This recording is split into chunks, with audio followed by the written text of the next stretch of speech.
Hello creators, how are you guys? It's great to hang out with you again for another Video Creators Podcast episode where actually it just might be a live stream. We're not sure yet. We might end up just hanging out, answering questions with you guys, which is what we want to focus on with you here today. Is I know a lot of the times we come to you guys with ideas, we come to you guys with content, and we're like, here's how you do this, solve that problem. We'll talk through some things, and there's certainly a place for that, but today, I was like, let's just hang out and ask and answer their question. Let's talk about the questions that they want to ask, and let's focus on helping them get from point A to point B and move past the roadblocks around the topic of making money. Hopefully no one has a problem with that. A problem with talking about that. And no one has a problem with hopefully getting some good direction here. So we're really excited to dive in. If you're new here, my name is Tim Schmoyer. I started Video Creators back in 2006 because I just wanted to introduce my girlfriend to my family across the country. So we started making little videos and started freaking me out because I didn't know why people were watching. And so I wanted to figure it out, led to where we are today. And somewhere along the journey, I got connected with Delana and Lennon. Both of you guys want to introduce yourself. Delana, you go first for anyone who doesn't know who you are. Yeah, so I'm Delana. I'm one of the strategists here on the Video Creators team, and I've been with Tim now for about, a year and a half, I think? Yeah, so over a year, I know that.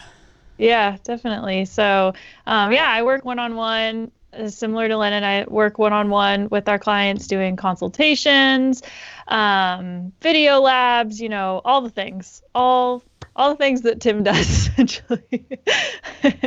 But yeah, I don't really know what else to say. That's me. Well, you just got a new house. Oh, I did get it. Yes, guys. I finally closed on my house. We were supposed to close last Friday, but we didn't end up closing. I'm sorry, not last Friday, the Friday before that, but we didn't end up closing until Wednesday of this week. And because there were some hiccups in the process, of course, to be expected.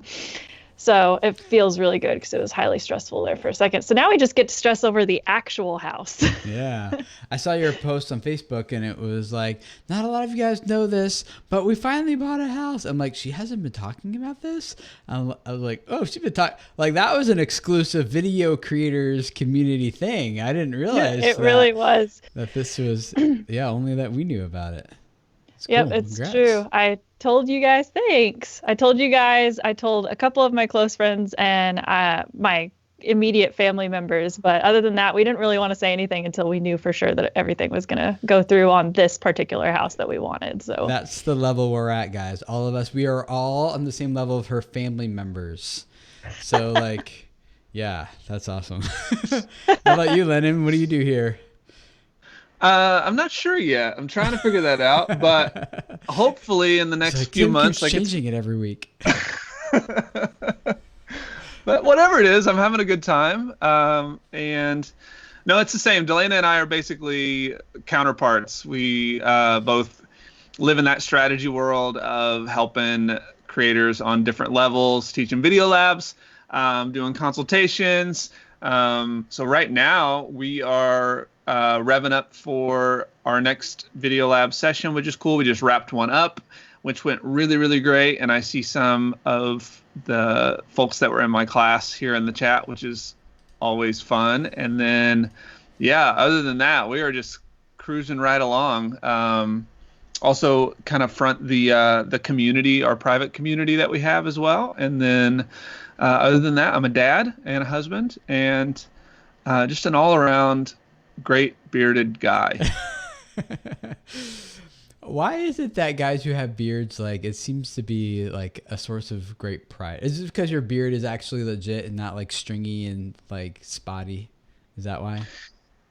I don't know. I mean, I've had two people now tell me in this pandemic lifestyle that they thought I had a mask on and then they just realized it was my beard. So what does that mean? What?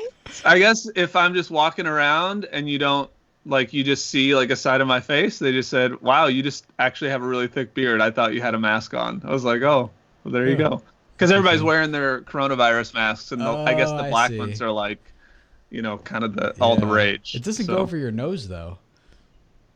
That would be a just like a lot of people. I'm just saying, Well, it's good to hang out with you guys, and good to see you guys here in the chat. Chris, Brian G. Johnson's here. We got In the Garden, The Blessing, and thank you for the super chat. Like, we hadn't even started live streaming. Brian's lawn maintenance throws in the super chat. So he says, thanks for always helping us grow, Tim. You're welcome. Thank you, Brian's lawn. Appreciate that. We're going to hang out, just answer questions for you guys. That's our agenda today.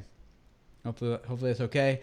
If you have a question, and I see a bunch of them in front of us here already, you can tag Maximalist Minibus, right? I think is the one who is moderating today, even though there's a whole bunch of them in here. But yeah, so tag Mary, Maximalist Minibus, and she will get the questions and put them right in front of us here. We'll try to get through them, as many of them as we can. So if you're in the chat, just do the @ symbol, start typing Max, and then it'll show up, and just click on it and tag her. And she'll do that. And then Dahlia from Welcome to Chickenlandia is here. So she's going to be also helping moderate. So thank you, both of you guys, for hanging out. And this will be fun.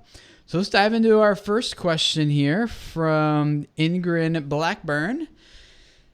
Any tips for when we do sales video content? Advice for things we should or shouldn't do? I can tackle this one first. What I would not do is make it a commercial. Make it like, don't make it too like, don't make it a commercial. People, you still have to deliver your value prop to your target audience. And when you start getting too much in like this commercial, people are like, oh, I'm not going to get the value I normally get, what I'm here for. And then they will just leave. But if it's still really valuable content and at the end leads into a pitch, then that's fine. I have been experimenting more and more with like this balance between like just making a pure commercial and also offering good value. And I personally used to err, I think, too much on the side of delivering good content, and I've been pushing it more to be a little bit more like 50-50. So if it's like a 10-minute video, it's like 5 minutes of value content, and then it's 5 like kind of leading up to the problem that you're experiencing, and then the way you solve that problem is by buying this thing, and then another 5 minutes. So I've been giving myself more freedom to focus more on the sales side and kind of paying attention. And there is a pretty significant drop off in the retention when it gets to that sales content stuff. But on the other hand, though, they also convert a lot higher. So that's fine. I don't do them very often, but feel free to pitch a little harder than maybe you normally would in those. Any input from you two? Yeah, I think that I think you nailed everything essentially. Is I think a lot of times just because of the name of it, we think like, oh, it's a sales video, so I need to do like a hard sell. And it doesn't always have to be a hard sell. In fact, usually the most impactful sales videos are the ones that still, like you said, offer that value, but like they still deliver value of some sort, whatever your target audience is looking for. And then you're just using that to position your product as the solution rather than, because if a hard sale would be like, it opens up and you immediately start talking about the benefits of the product and why you created it and stuff like that. Whereas another video would be, you still give them helpful information or something like that, but then the product is the natural next step for them to take. So, yeah. Yeah. Cool. Let's see. Also from Ingrid, we start with our channel member questions first. So you guys know, if you're a channel member, you get like at the top of our list, and the super chats go to the top as well. So thank you, App Aesthetics, for the $2. Says, I love this channel. Thank you. We appreciate your support. Ingrid says, good strategy to organically grown Patreon from YouTube. Oh, grow. Okay. Spots and videos, more Patreon sales type videos, just your Patreon links. What do you guys, any advice for her from growing her Patreon from YouTube? I mean, I think the first thing you have to think of is like the main thing that's going to sell your Patreon is your Patreon first, like having the most value to offer there. So I would really optimize the Patreon. Like, what is the real value that you're going to get when you go there, right?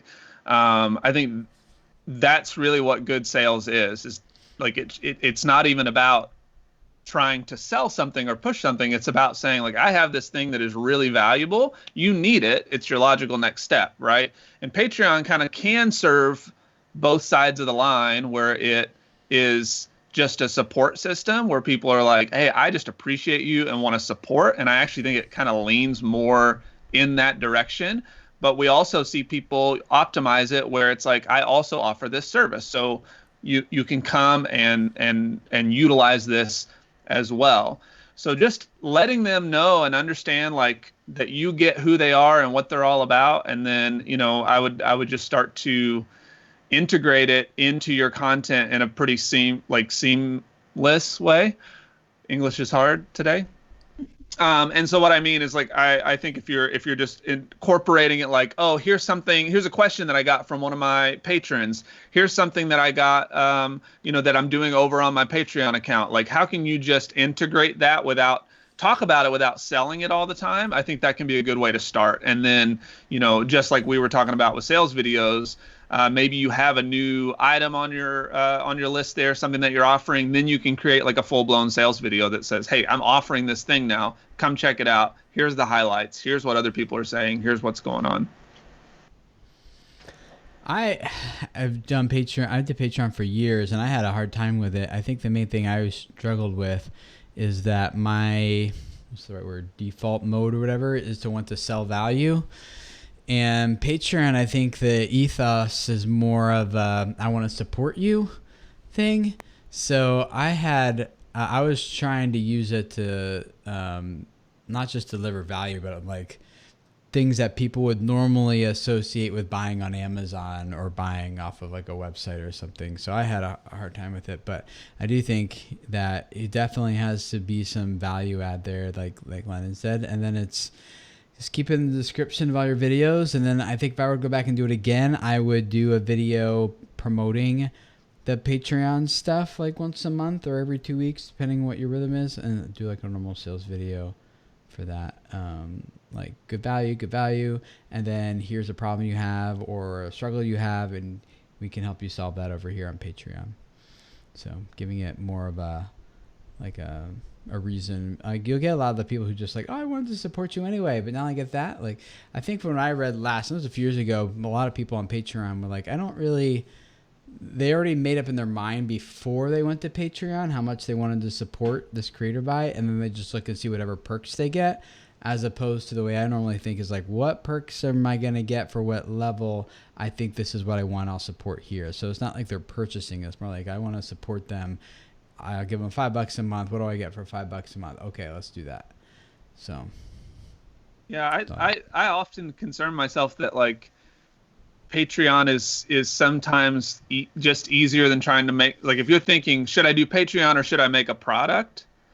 And you really are thinking about both, I would actually just say make a product, because I think that sometimes you can devalue yourself by saying, here, give me $3 or $4, and that's what my time is worth. I don't know. I mean, that's kind of where I lean. It's like, it can be, my wife dealt with this too. That's why I'm kind of bringing it up, is that just be cautious of like what your end goal is, because it might be better for you to say, all right, I'm going to spend another couple months to develop something that helps somebody, than to say, I'm going to go ahead and launch this Patreon account, make a few $100s, when you can maybe make a few $100s right away after you launch the thing and your value is already set higher.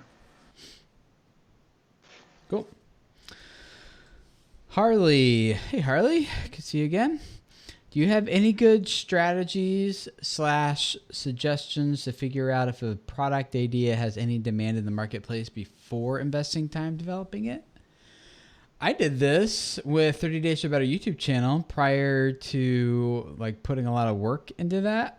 I was like, I don't want to do this if no one's going to buy it.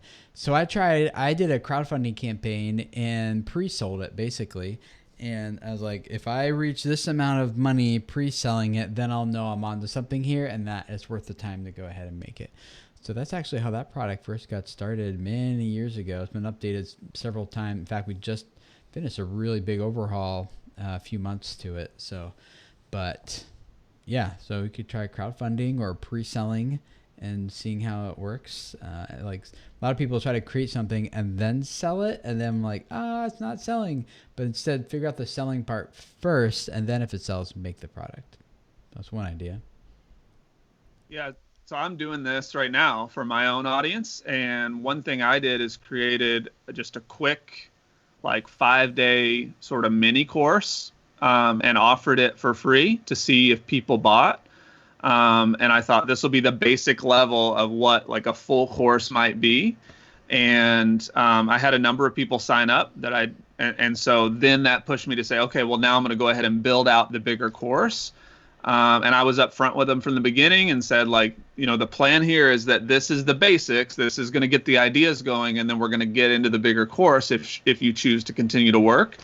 And we're going to build that together. I just was straight up from the beginning, like, none of this is built. I'm building it with you. And I made a good amount of extra money from that. And it told me that there was an interest, and it allowed me to just be able to make it as I go. So even today, I just spent a couple hours like refining the rest of today's lesson and putting the rest of the stuff together. And so each week I'm just kind of building it as I go with them to make sure they get what they need. And then it's optimized when it's done to say, like, this is how people actually wanted it. And that was really helpful.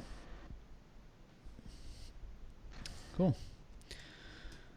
Nate Dogg behind a camera. What will happen when monetizing videos? What happens when you monetize a video? You get ads put on. Right. Oh, ads. Yeah, that's pretty much it. And you'll make, so basically the way that it works is you get ads put on your video, and the way that depending on the type of ad that's on your video and the way that the viewers do or do not engage with it, that will vary the amount of money that you make from the monetization on those videos. But yeah. YouTube's just now allowed to put ads on your content. And they were not laughing because it's a dumb question. We were just like, I don't think I understand what's happening, what the question is. But I think if you're just saying what happens when we monetize, that's exactly right. Yeah. Kidder, when is it a good time to introduce merchandise, if ever? I got to answer. You guys want to dive in? You want me to go first? I always think that it's important whenever you're doing merchandise that you have a really strong creed on your channel. And really, in terms of when you introduce it, I don't know, maybe Tim could speak more to that. But yeah, I just think that it should represent something that your community can get behind rather than just a logo or something like that. I mean, I just think there should be a bigger message behind that you could represent throughout the merchandise, so that whenever somebody buys it, it's more that they're buying into a belief, a community, and not just a brand. Yeah, I think when you have a brand that means something to people, that's when they'll buy. It's not like throwing your logo on a t-shirt. People are going to pay for that. Some people might, but merchandise is when your brand elicits some sort of emotional response from people, and they want to say, I want to tell the world that I represent this thing. So if you're Logan Paul, it's like be a maverick, and he sells be a maverick stuff. That's his creed in terms of primal branding. So I think when you have a brand like that, and it's more on the entertainment side type of things, maybe that's a good time to think about merch. But for the most part, though, I encourage people not to think of, okay, here's all the options for how I make money on YouTube. I get advertising, I do merch, I do Patreon, I do membership sites, I do brand deals, like affiliates. These are all fine options, but I think it works better to say, what value does my audience want? And then how do I deliver 10x that value in a format they're willing to pay for? If they're watching me for this value, what's the best way I can sell more of that value? And then land at whatever thing comes up next, like whatever that makes the most sense. So don't start a Patreon just because someone's like other YouTube creators are like, oh, I'm doing great with Patreon. And don't just get merch because other people are like, I sell tons of merch. You can have merch and it won't sell anything, and you're only making like a couple bucks per item sold too, so it's not super high margins, but it is pretty passive. Like you don't have to manage it or anything, so that's good. But assuming you do like a print on demand service, but yeah, my thoughts there. Yeah. Which is that's what you do, right, Tim? Like with video creators, we have a print on demand. I'm just option. using YouTube's built-in Teespring integration. Yeah. And so to Kogan's point, he says like, but video creators just slapped a logo on their merch. I think it's important to at least say like the point for some of you may be that you just offer something. If you know that you're going to offer some sort of value, knowing that that value is an option, like knowing that you can potentially make a money or a value exchange, is really important, because if you wait too long to make that value exchange, and this is something I learned personally from Tim and just being here, if you wait too long and people don't understand that that's an option, they'll always just want the free thing. So the merch, if it's just something that you can offer that says like, hey, we do make sales for things, and they just see that, whether or not they buy it doesn't matter. It's that psychological value of, okay, I can make a purchase with this this person, this brand, towards something, so I'm prepared for that as a viewer. It's not going to come out of the blue. Yeah, I'm looking at my revenue for merch right now. I've made like $12 in the past 6 months. So yeah, I have video creators merch just with like our logo on it. Sometimes people buy it. Most of the time they don't.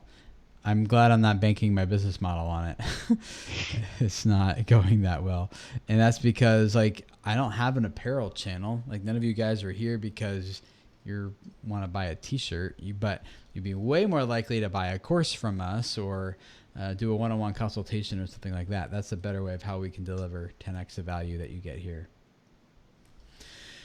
Relea asks, do you have any examples of channels that sell community or monetize community very well?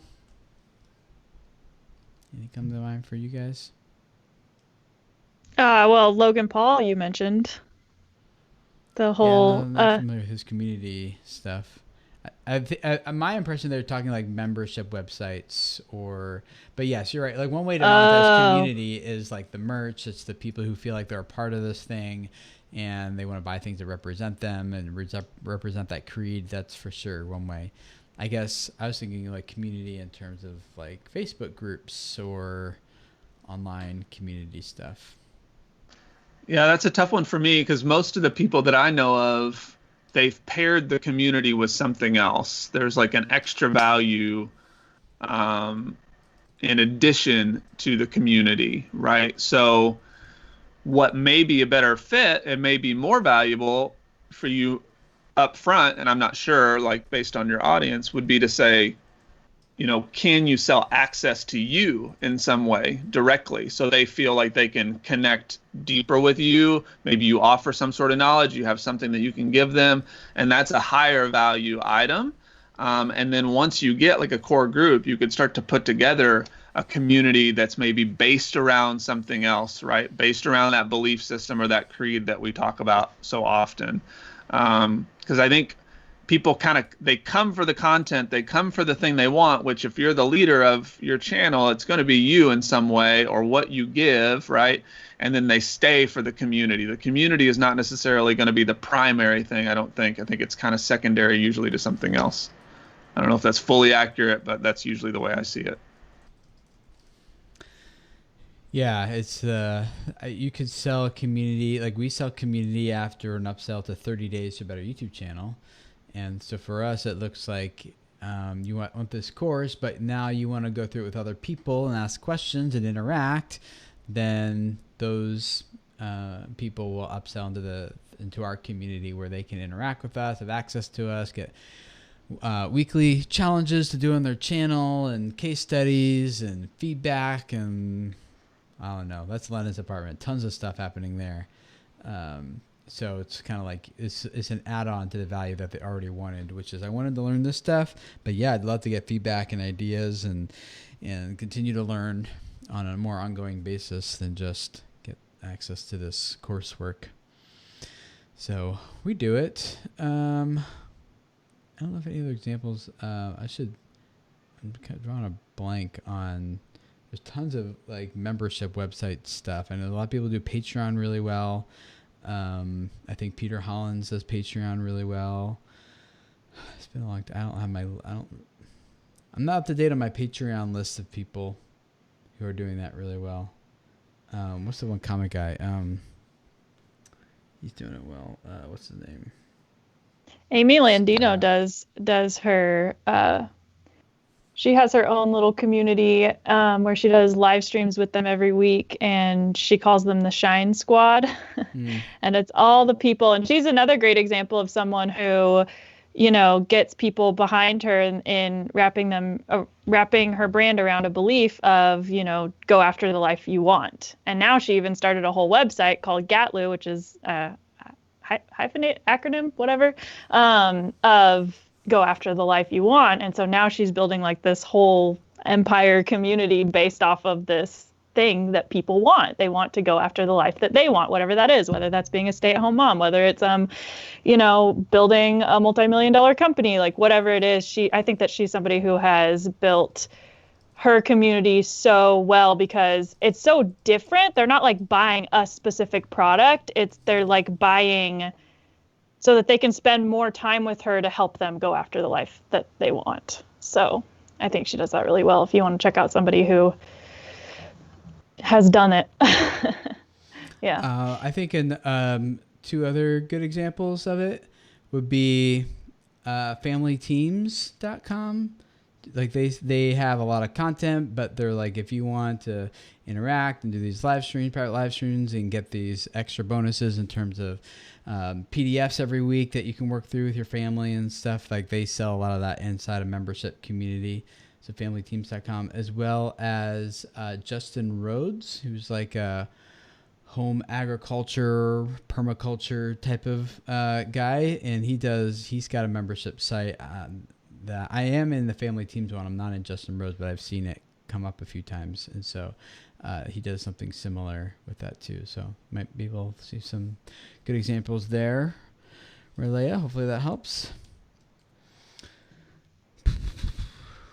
It's kind of more of an opinion-based question. Nigel asks, do you think the 1,000 subs and 4,000 watch hours to get monetized is steep for new creators? I mean, depends on what you mean by steep. I don't think it is, personally. The reason they implemented it is to keep all the bad actors who are just making channels and uploading copyrighted material in order to make some money real quick. That was becoming a headache. So I think that was smart for them to introduce something like this. There's a couple different ways to look at it. Well, that's one way. Another way is like way back in the beginning, like YouTube was just didn't pay anybody anything. So it was like it was up to them to consider sharing any of it at all, which they did, and I think it was probably smart in the long run. But I also feel like they could increase that to like 10,000 or something, not because it's bad for the little creator, but because when you reach that, the amount of money you're making is so small anyway. Like normally from ads, if you get 4,000 hours of watch time, 1,000 subscribers, it's just like, yeah, it's people are like, yeah, monetized, and it made 25 cents this month.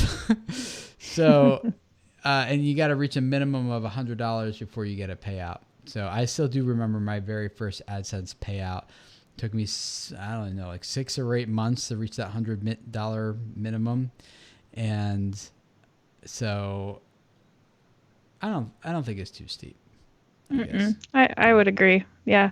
I don't think if you have, I think that it's actually a really great milestone and something to motivate creators to evaluate their content and give them something to strive for. Whereas before there wasn't as much of that first milestone, I guess you would say.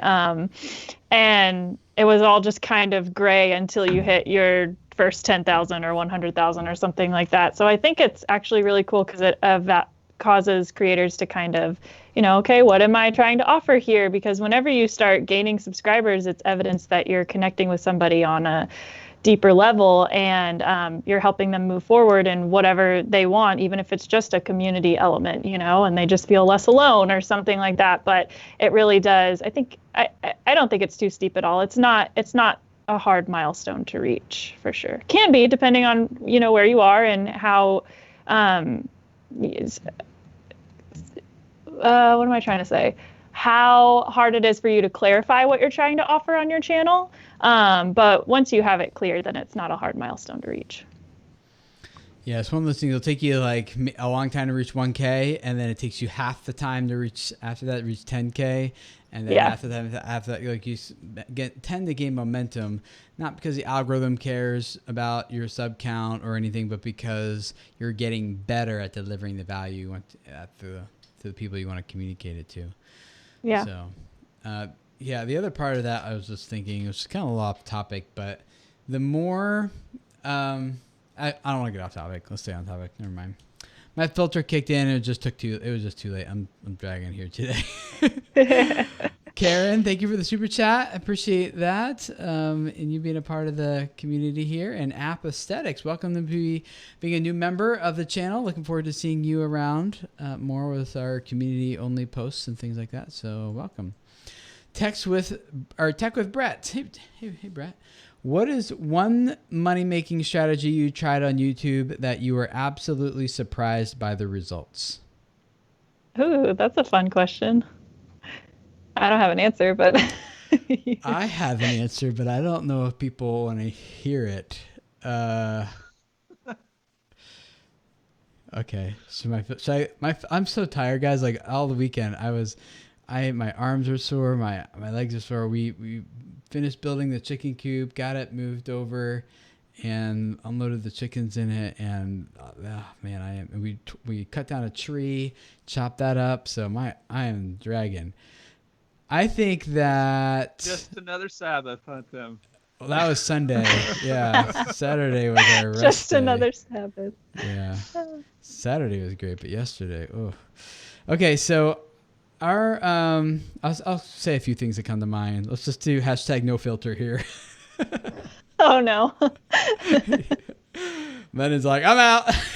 So two things. Way in the early days for me, the number one thing that surprised me was how much more money you can make when you focus on delivering value to people, as opposed to just trying to use all of the things like we talked about, all of the Patreons and the monetization on the channel and the sponsorships and like the super chats, all the things that are like built into the system. Instead, thinking like, how do I actually grow a business around the value that I'm providing, and take those things as maybe icing on the cake, but the real value comes from the value I'm delivering through my content, and then people paying for more of that value. So I think I've shared my real math several times, but if I do, like let's say I get $2.50 from YouTube for 1,000 views on YouTube, but then I pitch and sell a $30 product and get 1% conversion, that 1,000 views now is worth $300 for the same 1,000 views that YouTube gave me $2.50 for. So I kind of don't camp out too much in the, how do I personally, for my brand, how do I make the YouTube memberships work a lot better? And how do I get ad revenue up higher? And most sponsorships deals we just turn down because no one pays nearly high enough to make it worth what it would take for me to give up an opportunity for me to pitch one of our things to someone else's thing. And not only will we make more money when we pitch our thing, but we'll serve people better. So that was the first surprising thing. The second surprising thing was kind of more of an act of desperation for me when I was completely capped out and had no idea how I was going to start scaling and growing this thing. And so the act of desperation was hiring people. And I was surprised when I hired that first video editor. Maybe some of you guys have heard this story. When I took $3,000 out of savings, I need to free up some time. And so I gave it to this guy and I said, you're going to edit my videos for 3 months. And at the end of 3 months, I need to make $9,000 back with this time. So I said, if I'll keep paying you $3,000 as long as I can make $9,000, are you okay with that? He's like, yeah. So we went, did that, and that's when I quickly learned the value of working on your business instead of in your business, because that's when I first put together Video Labs, and that first month made $15,000 instead of $9,000 over 3 months. And so I was surprised that hiring the right people not only helps you as a business serve more people and helps you serve them better, like people you would never otherwise be able to help or serve. Like we got an Instagram post, I think you saw it, Lennon. Someone just singing Lennon's praises on Instagram about how awesome that consultation was with him. And like, here's what I was doing before Lennon. Here's what my views are after my session with Lennon. And I was like, I have no idea who this lady is. But I felt awesome because like Lennon's on our team, and now collectively we can help and serve more people than if it was just me doing it.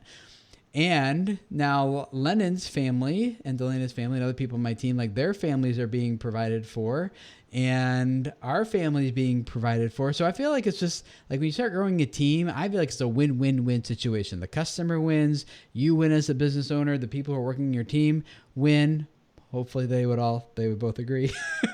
And so it's just kind of like they serve my family well. They serve your family well. I get to serve their family well. So, and everyone kind of comes out ahead. So that's, I think, the reason I like business is because it's like a really good way of multiple parties all being supported well. There you go. I guess I said that way better than I thought about it. I thought it was going to come off saying like, hire people and take advantage of them. Hey, if having no filter means I get more compliments, let's let it roll here, Tim. Yeah, that was great. Let it rip. Well, letting it rip is different than no filter. Oh no. I'm a dad, and my filter did not kick in on that one. I might make this live stream unlisted after the fact. Probably not a bad idea. This is exclusive for people who are here live. All 97 of them. Okay. Anything from you guys on that one? All right. No, I love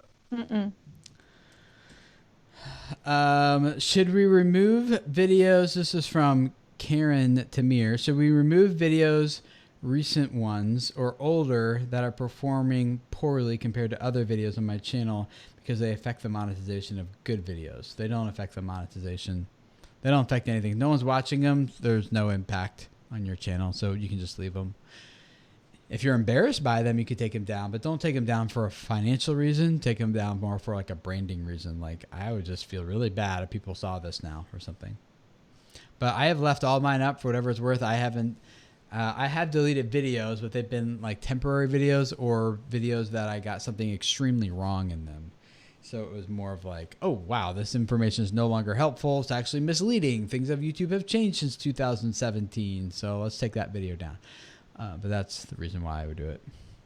And also it's important to note that everything on YouTube is personalized, from search results, from homepage to even the ads that you see is very, very personalized. So all the viewers that are coming to those older videos, like the ads, are personalized to each viewer that is watching them, as well as to the content itself. So turning them off on those videos won't really, there's no like domino effect there in terms of the other videos. So yeah.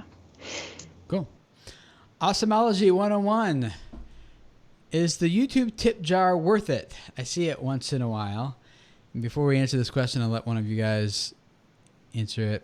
Actually, I'm not even sure what the YouTube tip jar is. I think the support button is gone, if that's what you were talking about. But if you're talking about memberships or something, that might be different. Or maybe you're on live streams. You're talking about live streams? Super chats? Not sure. But Awesomology, I just was introduced to his channel. His name's Tim, so it's easy for me to remember. A couple days ago, he mailed me a wooden bowl that he hand carved, and it's still got like the bark on it and everything. It's like really solid, nice wooden bowl. Mailed it to me, little note on it. He has the video up on his channel of him like making it and the whole process. And my wife and I sat down last night and watched that video. So it's really cool. And Tim, here, I think I can maybe show you guys what it looks like. I took some pictures that I'm going to post on Instagram later. No filter. Haven't really figured out any of these are which one I'm going to post yet. But I don't know if you guys can see that bowl. Is that in focus? So it's still got the bark on it. So Tim sent that. So thank you, Tim. But he wants to know, is the tip jar worth it? I'm not sure what that is. It depends. So my address is, and I'll just put it in the chat so you can send me one of those too, Tim, and then I'd be happy to answer that question. So. Yeah, Mary says she thinks it's a third party. Yeah, I don't know anything about it, honestly. There's I know Streamlabs has a tip jar, so maybe that's it. But yeah, so I don't think it's I haven't seen it get a lot of traction other than during live streams in like a super chat kind of way. I've seen that work really well for people, but just hey, give me whatever you want, link down below. I haven't seen that be super successful. Let's see. Tech with Brett. I really wanted to start memberships on YouTube, but struggling to find something I can offer that has sustainable value. Good question. How would you guys recommend he go about answering that question? Struggle to find something I can offer. Yeah. So I would say that the first thing the best way to do that is to think like, so knowing that you're dealing with tech stuff, right? That the first thing you have to think of is like, what do they really want to know about tech? What's the thing that they're really trying to get from you? And so what we've done and what we've talked about before is actually surveying your audience and asking them like, what are you really looking for? What are your big goals? What would a big win look like for you? What do you feel like you're missing out on right now to reach that big win?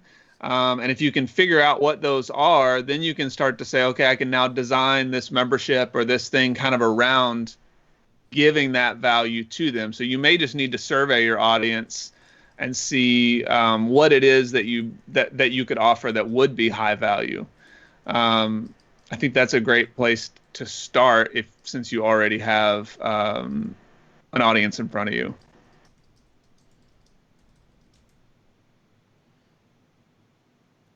That's it. That's all we got. I was waiting. Delana, you got anything on that one? Or no? No? Okay. Yeah, it's the same process, I think, was what Lennon said. It's just like, what are they here for? What do they really want? What problem are they trying to solve by being here?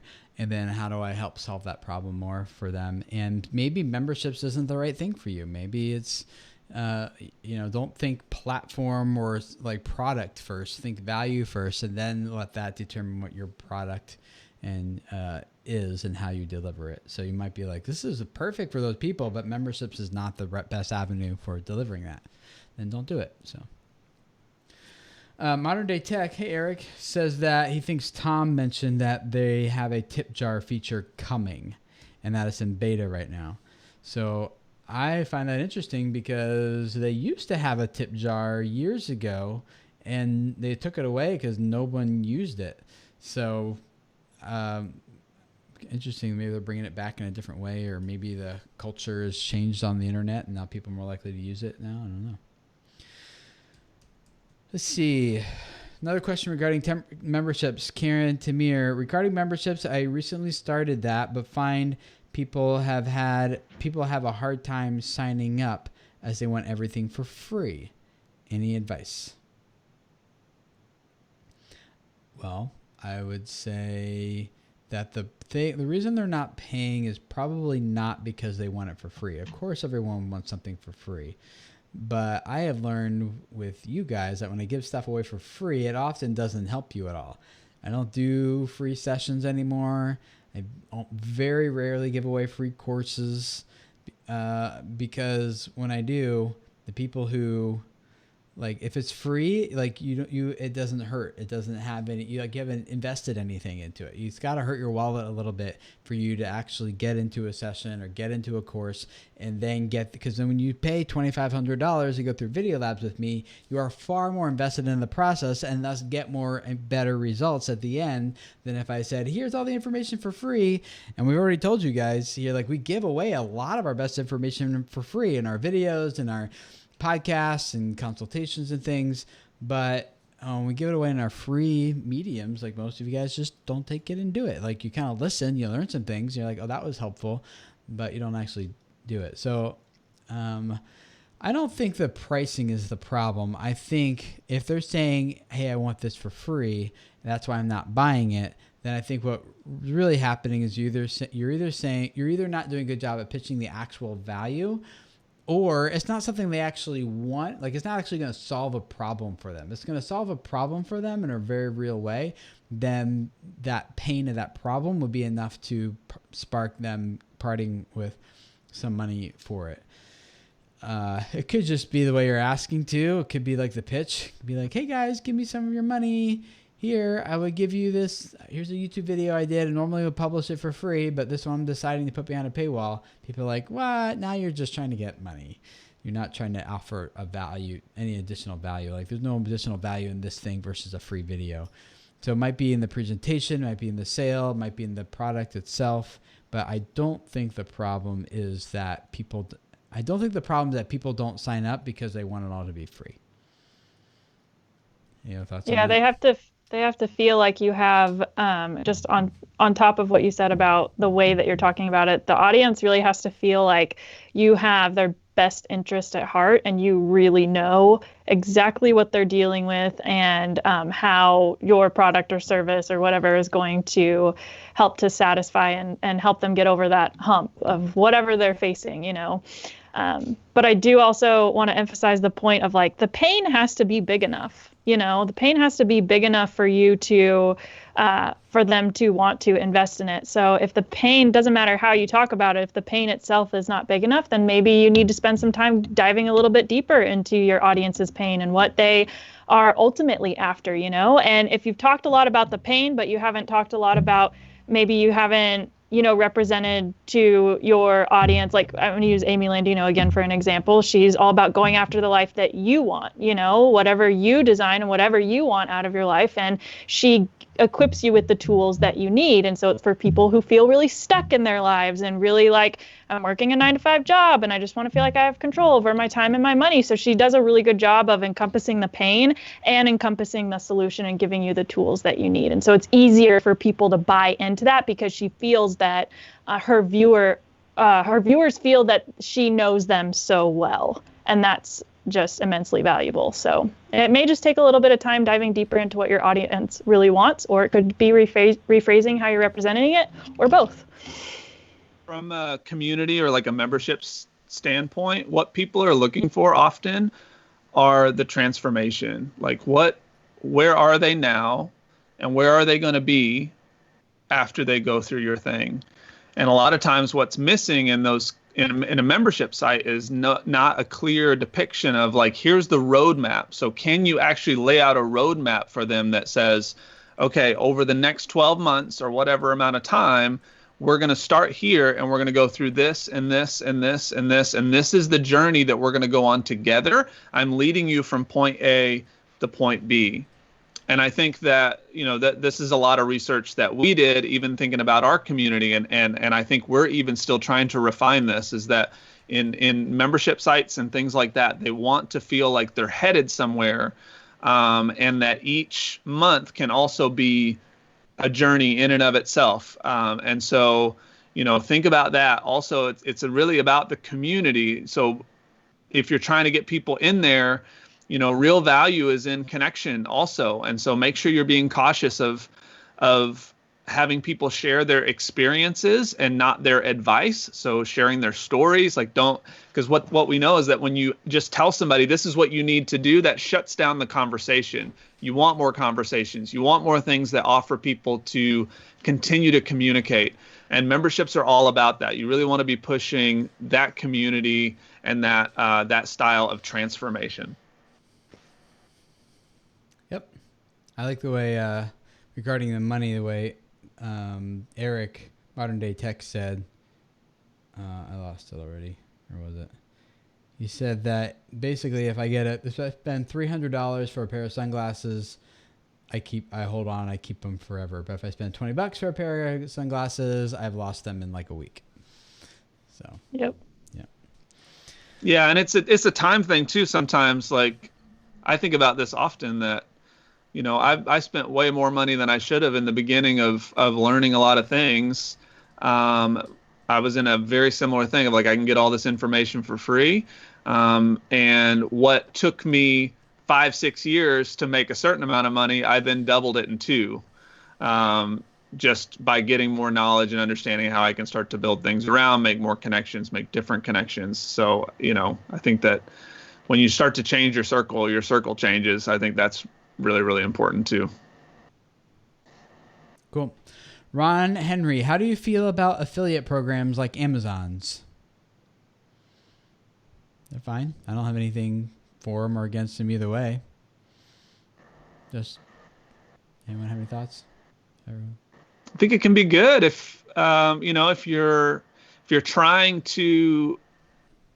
I heard it said if you're good at throwing a party but don't like to make your own stuff, then affiliates are really great. Because and I think some people do it really well. So let's say your audience could benefit from somebody else's course or something like that, and that course costs a few $100s, and you're going to get 20% kickback on that. Like, that's pretty good. And so that's a lot different, I think, than Amazon. So I'd just be looking for the thing that could be the most valuable for your audience, as opposed to just assuming that Amazon is it, because there's a lot of opportunity for affiliate marketing and stuff that could be really valuable to your audience and make you more money.